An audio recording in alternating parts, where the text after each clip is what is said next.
चलिए शुरू करते हैं। Good evening to one and all. आज हम क्लास 10th फिजिक्स का इलेक्ट्रिसिटी का लास्ट पार्ट पूरा करेंगे। इन दिस वीडियो क्या देखेंगे हम?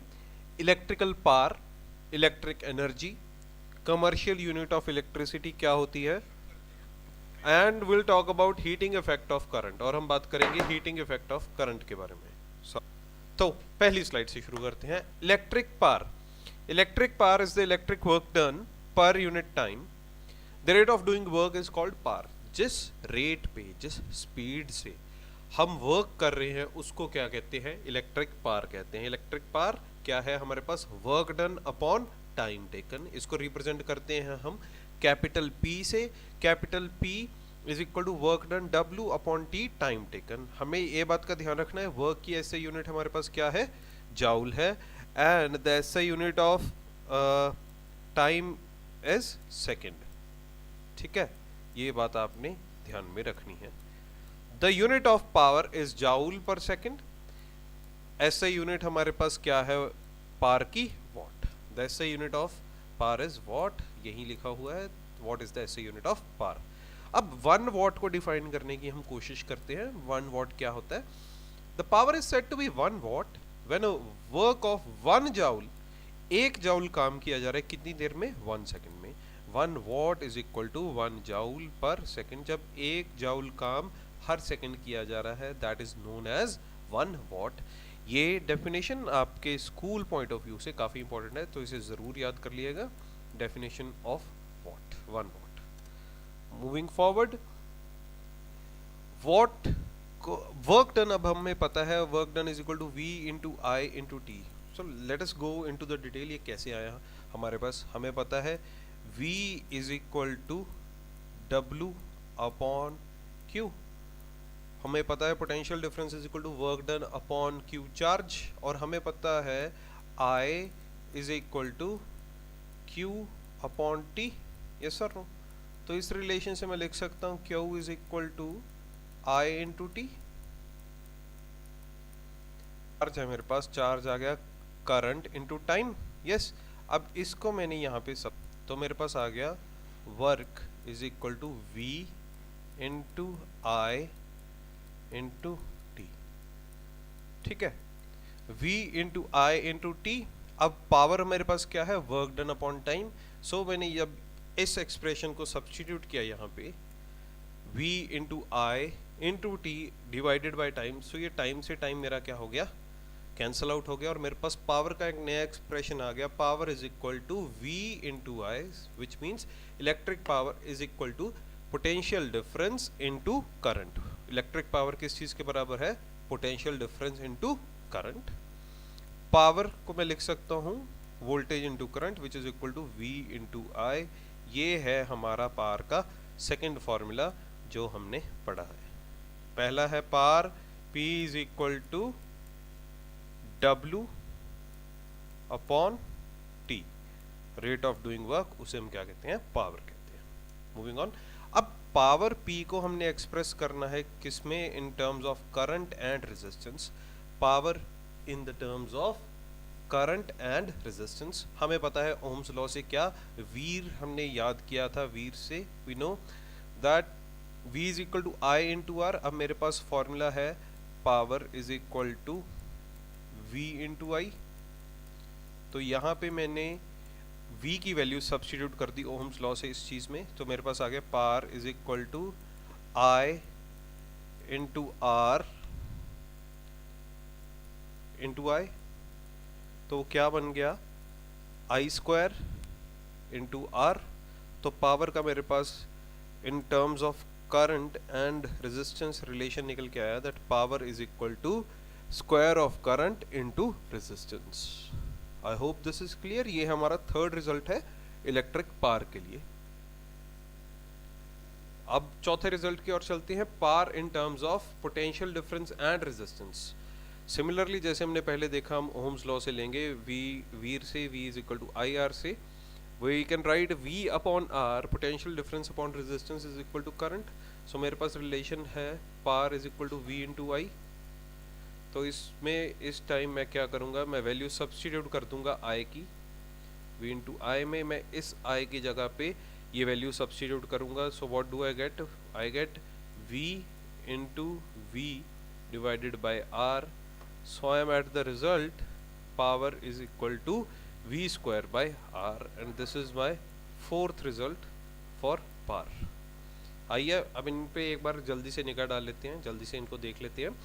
The formula of power are power is equal to work done upon time taken, power is equal to W upon T. पहला formula.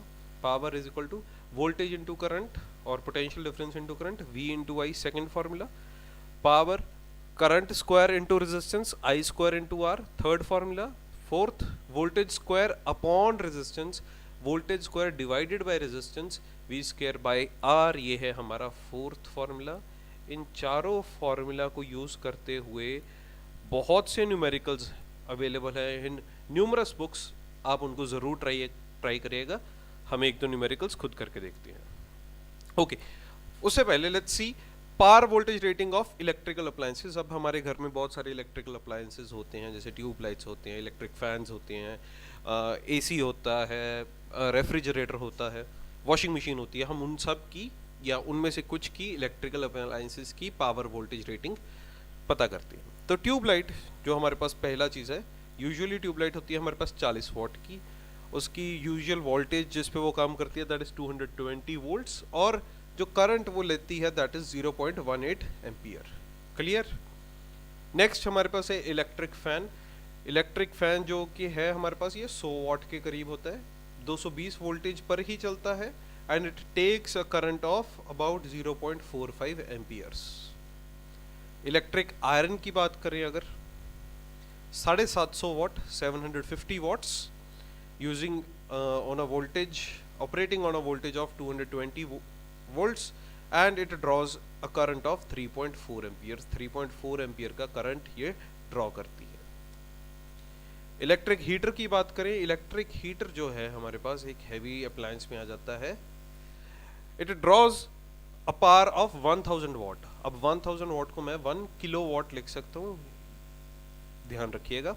यूजुअल वोल्टेज क्या होती है 220 वोल्ट्स पे ये काम करता है and the current it draws from the circuit is 4.5 ampere. So ये 4.5 4.5 एम्पियर के करीब करंट क्या करता है, ड्रॉ करता है आपके सर्किट में से. बात करते हैं वॉशिंग मशीन की आगे. वॉशिंग मशीन जो है आपकी 3000 वॉट या 3 किलो वॉट के करीब होती है. यूजुअल वोल्टेज 220 वोल्ट्स पे ये काम करती है and it draws a current of 13.6 amperes, जो कि बहुत ज़्यादा करंट है. This two is also a heavy appliance. कुछ क्वेश्चंस देखते हैं. पहले क्वेश्चन की ओर चलते हैं. What will be the current drawn by an electric bulb of 50 what. Electric bulb के बारे में हमें दिया गया है कि इसकी पावर क्या है, power is equal to 50 watt. Okay, alright. और दूसरी चीज हमें दी गई है पोटेंशियल डिफरेंस V कितना है जी, 220 वोल्ट्स. ये दो चीजें हमें दी गई हैं. अब पूछा क्या है हमें, करंट ड्रॉन, तो हमने I की वैल्यू फाइंड आउट करनी है. अब P, V और I हमने पावर के अभी 4 रिलेशंस देखे हैं, तो उनमें से एक को यूज करते हुए we will be using power is equal to V into I. ये हमारा सेकंड रिलेशन था. सेकंड रिलेशन को यूज करते हुए power is equal to V into I. I मैंने निकालना है, मैं V को यहाँ पे नीचे डिवाइड में ले जाऊंगा, डिनोमिनेटर में ले जाऊंगा. P by V would be equal to I. अब मेरी पावर यहाँ पर है 50 डिवाइडेड बाय वोल्टेज है 220. 0 से मैं 0 काट देता हूँ. 5/20 को जब मैं सॉल्व करता हूँ it comes out as 0.22 ampere. ये आपके करंट की वैल्यू आ गई and it gives you option C as the answer. ठीक है, वही जो हमने अभी फॉर्मूले पढ़े हैं 4 पावर के, उन पे बेस्ड ये कुछ क्वेश्चंस हैं. इसके बाद आगे देखते हैं. Moving to next question. When an electric lamp is connected to 12 volt battery. अब हमें पहली लाइन पढ़ के ही पता चल गया हमारे पास पोटेंशियल डिफरेंस कितना है, V इज 12 वोल्ट. दूसरी चीज हमें पता है it draws a current of 0.5 amperes. तो I की वैल्यू हमें पता है, I is equal to 0.5 ampere. Sorry if it looks like a 6, let me just rub it. So 0.5 ampere fine. अब हमने क्या फाइंड आउट करना है, हमने पावर फाइंड आउट करनी है। So will be using the same relation, power is equal to V into I. अब मुझे मेरी पोटेंशियल डिफरेंस V पता है, मुझे मेरा करंट I पता है, तो मैं इनको यूज़ करके निकाल सकता हूँ पावर की value. Power is equal to V 12 volt into current 0.5, और मैं इसे लिख सकता हूँ हाफ एम्पियर। तो इसको जब मैं सॉल्व करता हूँ, I get my answer as power is equal to 6 watt, and option B is the correct answer to this question here. I hope this is clear to everyone. आगे चलते हैं electric energy पे। अब हमने power के बाद जो हमारा टॉपिक आता है that is electric energy. Electric energy क्या है? The electric energy consumed by an electrical appliance is given by the product of its power rating and the time for which it is used. Electrical energy किस चीज के बराबर है? Power into time की। Electrical energy is equal to power into time. इसको हम इस expression से लिखते हैं E is equal to P into T. P क्या है? पावर रेटिंग, और टी क्या है? टाइम। एक बात जो आपने ध्यान में रखनी है कि ये जो आपकी पावर रेटिंग होगी ये हमेशा किस में होगी? किलोवाट में होगी, और जो टाइम होगा ये किस चीज़ में होगा? आर में होगा। इससे आपको क्या मिलेगी? इसकी कमर्शियल यूनिट मिलेगी, जो हम अगली स्लाइड पे बात करते हैं। Commercial unit of electrical energy. Commercial unit हमारे पास इलेक्ट्रिकल एनर्जी की है kilowatt hour. 1 kilowatt hour is the amount of electrical energy consumed by an electrical appliance having a power rating of 1 kilowatt. कितनी power rating है? 1 kilowatt की power rating है, और उसे हम 1 घंटे के लिए यूज करते हैं, तो उसे हम क्या कहते हैं? 1 किलोवाट आवर। इसी को हम पॉपुलरली जानते हैं यूनिट के नाम से।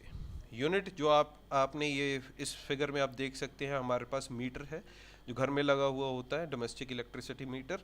तो जैसे जैसे ये रिंग घूमता है, the numbers on the dial they increase, और इससे हमारी क्या रीडिंग चेंज हो जाती है। ये एक पूरी unit is equal to 1 kilowatt hour.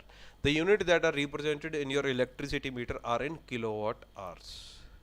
तो यहाँ पे अगर आप ध्यान से देखोगे अपने घर पे, तो यहाँ पे शायद लिखा भी होगा kilowatt hour meter. Alright, it is represented by the symbol KWH, जिसे हम पढ़ेंगे क्या? किलोवाट आवर ही। अब एक और इंपॉर्टेंट चीज, हमें रिलेशनशिप जानना है किलोवाट आवर एंड जूल के बीच में। तो 1 किलोवाट को मैं लिख सकता हूँ 1000 वाट, 1 आवर को मैं लिख सकता हूँ 16 to 60 3600 सेकेंड्स। अब 1 किलोवाट आवर मुझे पता है 3600 seconds into 1000 joules per second. अब वॉट की हमने पढ़ा ही है, 1 watt is equal to 1 joule per second. Yes, so मैं इसको सब्सटीट्यूट किया। सो सेकेंड से सेकेंड जब मैं मल्टीप्लाई करूंगा, सेकेंड से सेकेंड मेरा कैंसिल आउट हो जाएगा। 1 kilowatt hour will become to as 36 lakh joules. 1 kilowatt मेरा आ जाता है 36 लाख जूल के बराबर, या मैं लिख सकता हूँ 1 kilowatt hour is equal to 3.6 into 10 raise to the power 6 joules. ये 1 या 2 मार्क के लिए आपके स्कूल में इजीली पूछा जा सकता है। It could be in a fill in the blanks और anything, you may have to pick it out of an MCQ as well. Third question की ओर बढ़ते हैं। जो अभी हमने फॉर्मूला पढ़ा है उसको यूज करते हुए we have just read the formula that E electrical energy is equal to power into time. So let's read the question. A radio set of 40 watts run for 80 hours. How much electrical energy is consumed? हमें पता है that power rating is given as 40 watts. Okay, and the time given is 80 hours. जैसे कि मैंने आपको अभी पिछली slide में बताया था, we need to take care of certain things here. पहली क्या, ये जो पावर हमने लेनी है, ये जो पावर होनी चाहिए, ये किस में होनी चाहिए? किलोवाट में होनी चाहिए। तो इसको हम पहले किलोवाट में कन्वर्ट करने के लिए 40 वाट को डिवाइड करेंगे 1000 वाट से। जब मैं डिवाइड करता हूँ सो मेरे पास रह जाता है 4/100 वाट। मैं इसको इससे ज़्यादा सॉल्व नहीं करूँगा क्योंकि बाद में मुझे कैलकुलेशन ईजी हो जाएगी। अब मैंने इलेक्ट्रिकल एनर्जी निकालनी है, E is equal to P into T. P की वैल्यू मेरे पास आ गई 4/100 किलोवाट, 4/100 किलोवाट, और टाइम की वैल्यू मुझे ऑलरेडी यूनिट जिसमें चाहिए आवर्स में दी हुई है 80 आवर्स। ओके, सो ज़ीरो से मैंने ज़ीरो कैंसिल आउट किया, 4 into 8 is 32, 32/10 is 3.2 kilowatt hour, और मेरे पास आंसर आ गया मेरा 3.2 kilowatt hour. I hope this is clear. So option देखते हैं, option A is the correct answer to this question. Option A हमारा क्या है, करेक्ट आंसर है इस क्वेश्चन के लिए। चलिए आगे चलते हैं, let's move further.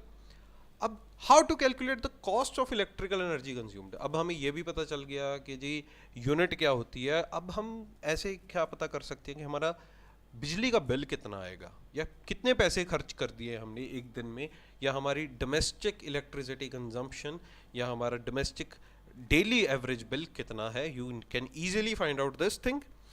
The total electrical energy consumed is multiplied with the rate of 1 unit of energy, and then we can find out the total cost.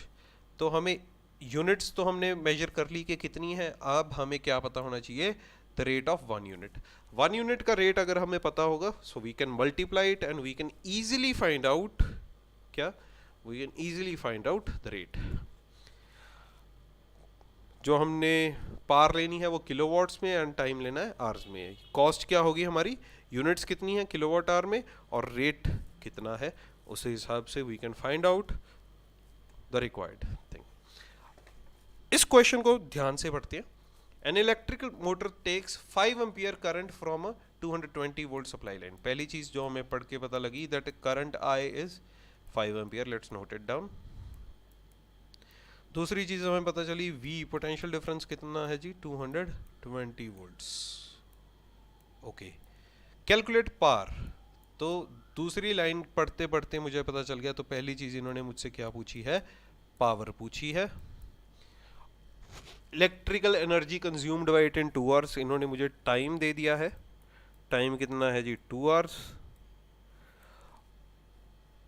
Consumed by it in 2 hours. Also calculate the cost of unit if 1 unit cost ₹7.5। कहते हैं अगर एक unit की cost ₹7.5 है, तो आपने क्या find out करनी है, कॉस्ट फाइंड आउट करनी है। तो मैंने क्या फाइंड आउट करनी है, कॉस्ट भी फाइंड आउट करनी है और इलेक्ट्रिकल एनर्जी भी फाइंड आउट करनी है। अब इसको सिस्टमेटिकली सॉल्व करेंगे, तो पहली चीज़ तो मुझे पावर पूछी है, तो मैं पावर निकालूंगा। पावर निकालने के लिए I have the formula P = V × I।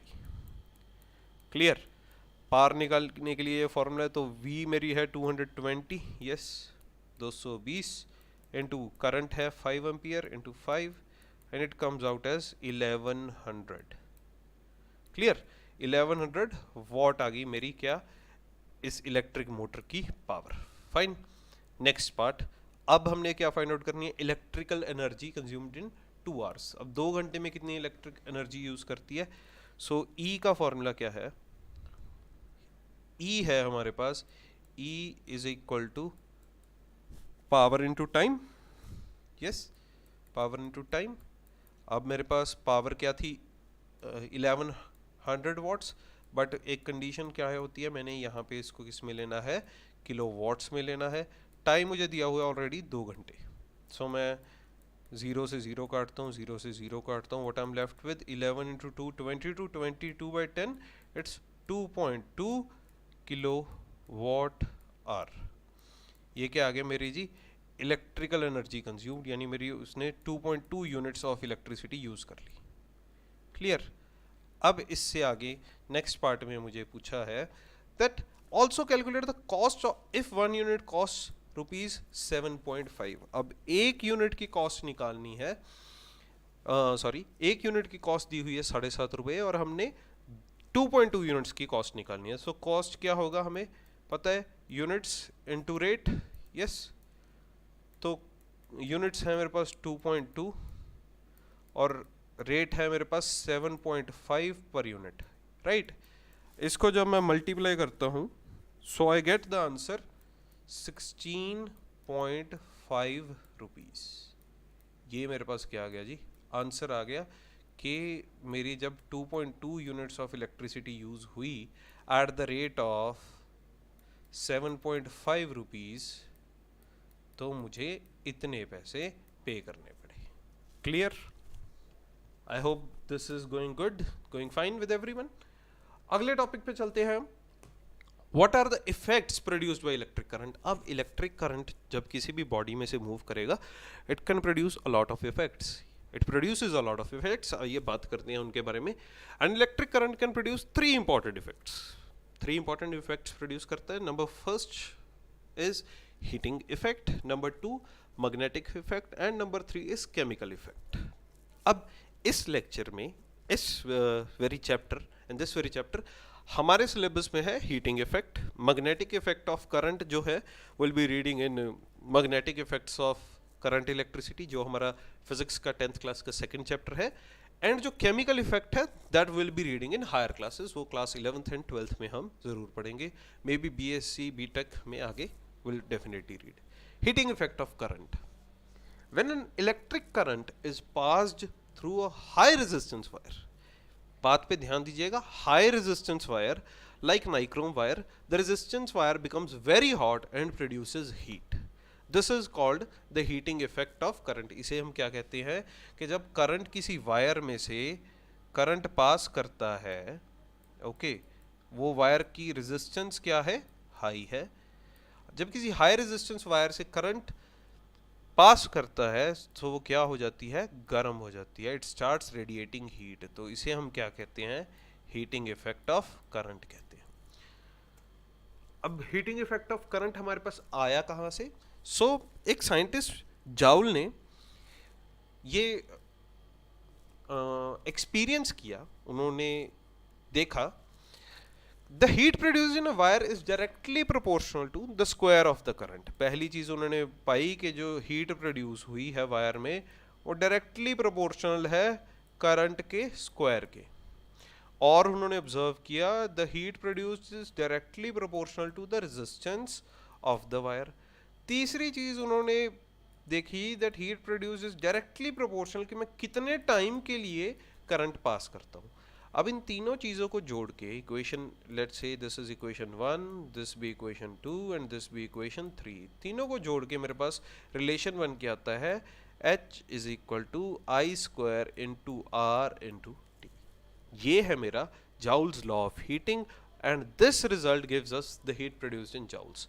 जो मेरे पास आंसर आएगा वो किस में आएगा? हीट प्रोड्यूस्ड इन जाउल्स में आएगा। इसको मैं अगर चाहूँ तो मैं किलो जाउल्स में या किसी और भी यूनिट में कन्वर्ट इजीली कर सकता हूँ given the conversion factor. Conversion factor आपको पता है तो आप इजीली कर सकते हैं।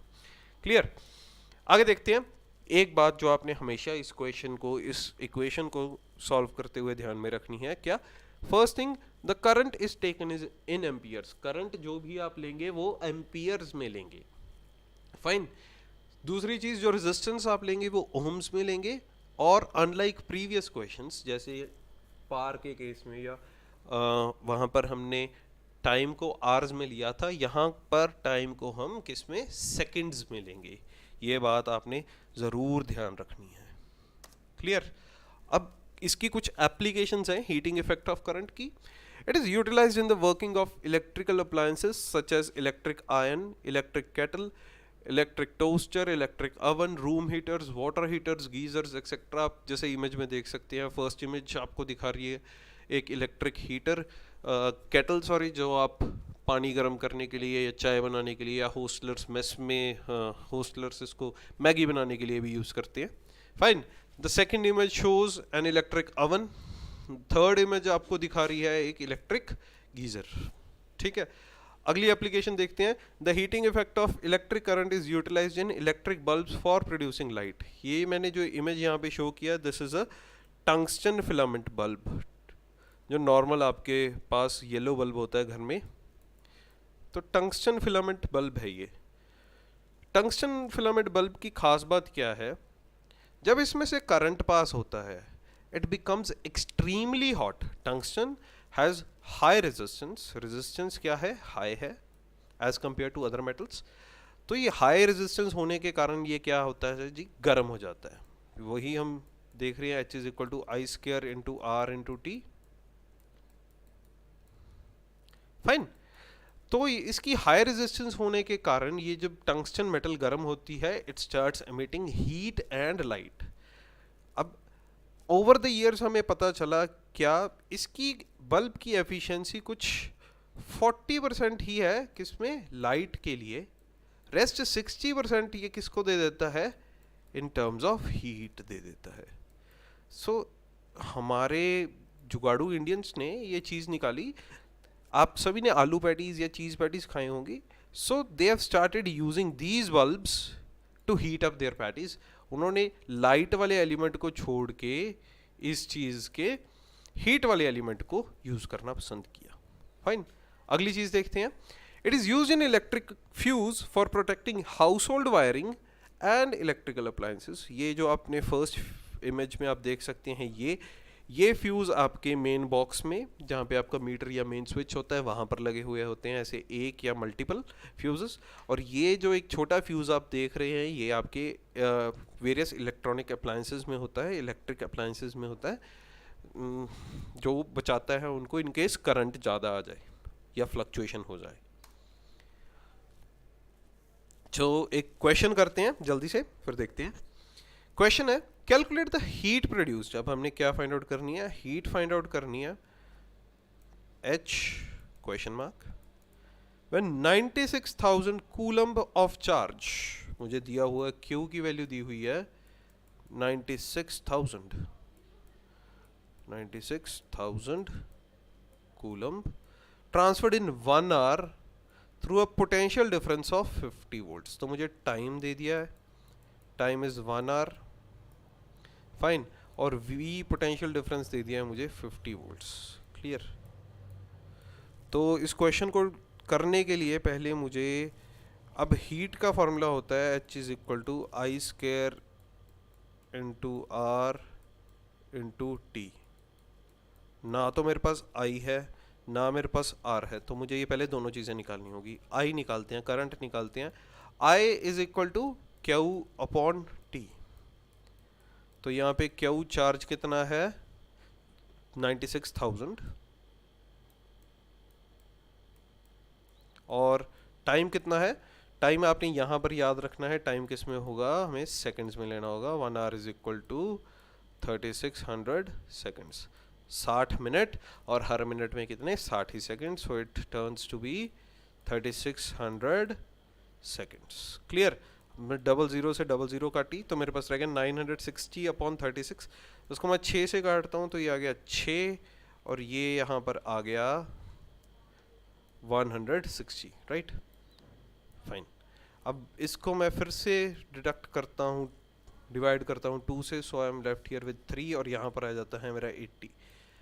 सो मुझे पता है 27 इंटू 3 इज 81, सो ये मेरा आंसर आ जाएगा यहाँ पर 26.67 एम्पियर्स। ये मेरे पास क्या आ गई, मेरी आई की वैल्यू आ गई, जो फर्स्ट चीज़ है मुझे चाहिए। इसे मैं 26.67 भी लिख सकता हूँ, या अगर मैं यहाँ पे इसको 80/3 एम्पियर्स भी लिखूंगा, even then it is all right, correct है बिल्कुल। चलो आई आ गया है, अब हमें निकालना है आर। अब ओहम्स लॉ से हमें पता है V is equal to I into R. Yes, तो मेरे पास जैसे कि दिया हुआ है क्वेश्चन में पोटेंशियल डिफरेंस है 50 वोल्ट, फाइन, करंट मेरे पास आ गया 80/3, तो मैं रेजिस्टेंस निकाल सकता हूँ जी।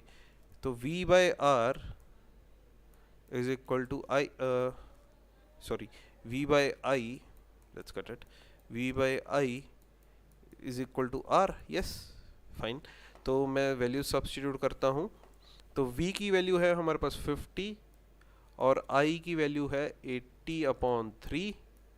तो मैं जब इसको सॉल्व करता हूँ तो मेरे पास रेजिस्टेंस की वैल्यू आती है, R कम्स आउट एज, ये 3 ऊपर जाके मल्टीप्लाई हो जाएगा, is equal to R is equal to 150/80, 0 से 0 कटा, 15/8, this comes out as 1.87 ohm. कितना आ गया 1.87 ओहम, ये आ गया। इसको मैं अगर 15/8 भी रखना चाहूँ तो भी चलेगा, कोई प्रॉब्लम नहीं है, क्योंकि इन्होंने फाइनल पार्ट में हमें पूछा है heat produced. So heat produce निकालने के लिए what will I do, I use the formula H is equal to I square into R into T. ठीक है, तो करंट की वैल्यू जैसे कि आई थी मेरे पास, लेट्स सी 80/3 इसका square into resistance 15/8 into time कितना है जी 3600 सेकेंड्स। सभी चीज़ें वैसे ही जैसे पहले बताई हुई हैं। तो इसको जब हम सॉल्व करते हैं तो हमारे पास आंसर आता है, the answer we get is 4788.400 joule. छोटी सी कैलकुलेशन है, इजीली कर सकेंगे आप। ऐसे करेंगे तो कैलकुलेशन करना मच इजी होगा। Fine, due to lack of space मैंने सिर्फ ये कैलकुलेशन नहीं की, I was just finding the answer in my notes. Fine, तो इसको जब मैं, अब ये वैल्यू बहुत बड़ी है, इसको लिखने के लिए मैं किलो जॉल में कन्वर्ट कर लेता हूँ, वैसे ही 1000 से डिवाइड करके। So what is my final answer 4788.4 kilo joule, and this is my final answer. This is the heat produced. अब एक बात और, ये जो क्वेश्चन था ये एक एनसीईआरटी क्वेश्चन था, एनसीईआरटी सैम्पल प्रॉब्लम था, एनसीईआरटी बुक का क्वेश्चन था। सो इसे ज़रूर करिएगा, ध्यान से समझिएगा, अगर कुछ नहीं समझ आया तो ज़रूर बताइएगा। फाइन, तो आई होप आप सभी को ये सेशन अच्छा लगा होगा। तो लाइक करें, शेयर करें, कमेंट करें, जैसा भी आपको लगा। कोई क्वेश्चंस, कोई क्वेरीज हो, और नेक्स्ट कौन सा चैप्टर करना है ज़रूर इस वीडियो के एंड में आप कमेंट सेक्शन में कमेंट करिएगा, और हमारे इस चैनल यूनिवर्सल एकेडमी को ज़रूर सब्सक्राइब करिएगा।